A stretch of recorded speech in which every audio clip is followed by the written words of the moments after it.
बिस्मिल्लाहिर्रहमानिर्रहीम। मैं हूं आमिर महमूद खटक। आप देख रहे हैं मेरा यूट्यूब चैनल। सेनेट के इलेक्शन हो गए हैं। पाकिस्तान तहरीक इंसाफ के हिमायत याफ्ता सादिक सिंजरानी साहब और पाकिस्तान तहरीक इंसाफ के मिर्ज़ा आफरीदी साहब ने ये इलेक्शन जीत लिए हैं। ये इलेक्शन कैसे जीते हैं, इसमें क्या हुआ, इन तमाम मौज़ूआत पे बात होगी। आप मेरी वीडियो देखने से पहले मेरे चैनल को सब्सक्राइब करें, लाइक करें, बेल आइकन को क्लिक करें ताकि आपको मज़ीद अच्छे अच्छे मालूमात में वीडियो मिल सके।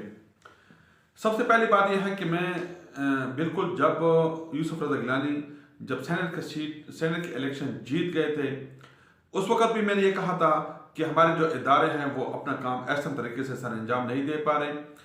अपना जो ज़मीर है उसको बेचना नहीं चाहिए, ये ओपन बैलेट से करवानी चाहिए।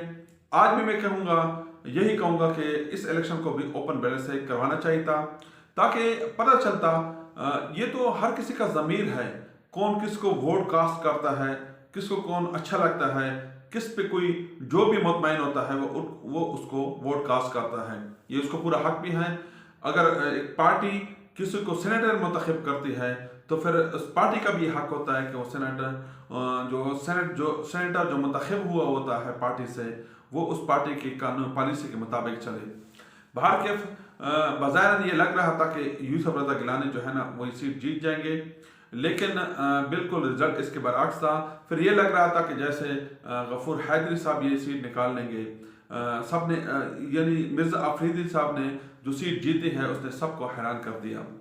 दरअसल इसकी अंदरूनी कहानी ये है कि जो पीडीएम की जमातें हैं उसके अंदर बहुत इख्तलाफात हैं। जो पिछले दिनों जो इजलास हुआ उसमें ये इख्तलाफात खुल के सामने आया, क्योंकि पाकिस्तान मुस्लिम लीग नवाज ने ये पाकिस्तान पीपल पार्टी से कहा था कि हमने आपके कहने पर असेंबली इलेक्शन पे हिस्सा लिया, सेनेट के इलेक्शन पे हिस्सा लिया, और आपने ना तो असम्बली से ना तो आपने असम्बली से इस्तीफे दिए हैं और ना ही जो है ना आपने हमारे लिए कोई फ़ायदा किया। क्यों कि बज़ाहिर जो भी नज़र आता है, जो भी फ़ायदे मिले हैं वो पाकिस्तान पीपल पार्टी को मिले हैं।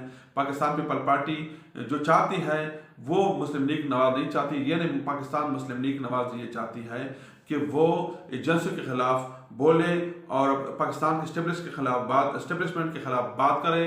और उनका ये भी इसरार था कि आप इस दफ़ा जो धरना है वो GHQ की गेट के सामने आप ये धरना दें। इस तरह हम जब एजेंसियों को ये सियासी मुदाखलत से दूर कर लेंगे तो फिर हम इमरान खान का भी आसानी से मुकाबला कर सकेंगे। लेकिन ये बात पाकिस्तान पीपल पार्टी साथ नहीं मान रही, जिस वजह से ये अंदरूनी बहुत इख्तलाफात हैं और ये इख्तलाफात मज़ीद खुलकर सामने भी आएंगे। पाकिस्तान मुस्लिम लीग नवाज ने फिर ये सोचा कि हमें क्या फ़ायदा हुआ इन तमाम पे पीडीएम बनाने पे, उसके बाद हमें क्या फ़ायदा हुआ, हमारे केसेस तो ख़त्म नहीं हुए, थोड़ी सी रिलीफ ज़रूर मिल जाती है, लेकिन हम पे तो उस तरह केसेस हैं, हमें तो कोई सेनेट में कोई कामयाबी नहीं मिली। अगर पीडीएम की प्लेटफॉर्म से कोई कामयाबी मिलती भी है तो उसका वो क्रेडिट पाकिस्तान पीपल पार्टी ले लेती है। इसलिए जब ये सेनेट के इलेक्शन हुए तो ये हर किसी को पता था कि अगर कोई खुफिया तौर पे हुकूमती हिमायती जमात को सपोर्ट ना करे तो ये अपोजिशन वाले आसानी के साथ चेयरमैन सेनेट मुंतखब कर पाएंगे, लेकिन ऐसा बिल्कुल नहीं हुआ।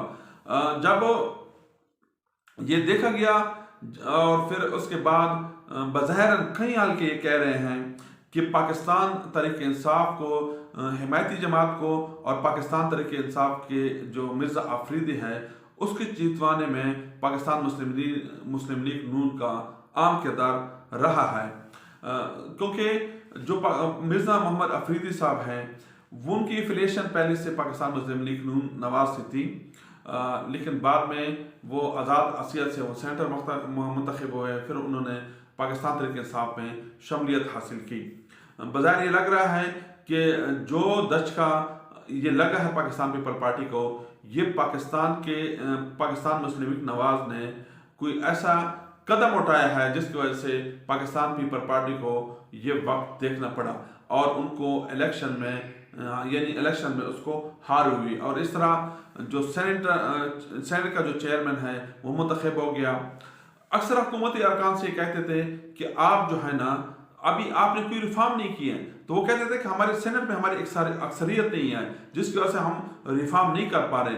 अभी बहुत सारे पुलिस रिफॉर्म चाहिए, FPR रिफॉर्म चाहिए, FIA में रिफॉर्म चाहिए, जुडिशरी रिफॉर्म चाहिए। ये तमाम रिफॉर्म्स अब सेनेट में पाकिस्तान तहरीक इंसाफ की हुकूमत आ गई।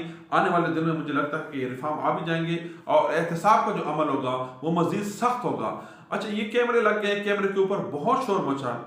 मुझे हैरानी होती है इस बात में कि एक तरफ तो हम ये मानते हैं कि जो पाकिस्तान की एजेंसी ISI वो दुनिया की एक मानी हुई एजेंसी है, वो ऐसा काम करेगी जिसमें उसको पकड़े जाने का बहुत ज़्यादा खदशा हो, तो ये जहन तस्लीम नहीं करता। जो कैमरे का मसला आया उस पर ज़रूर इंक्वायरी होनी चाहिए ताकि उसको पता चले कि ये किसने किया और ये किस मकसद के लिए किया गया, तो ये तमाम मकासद भी सामने आ जाएंगे।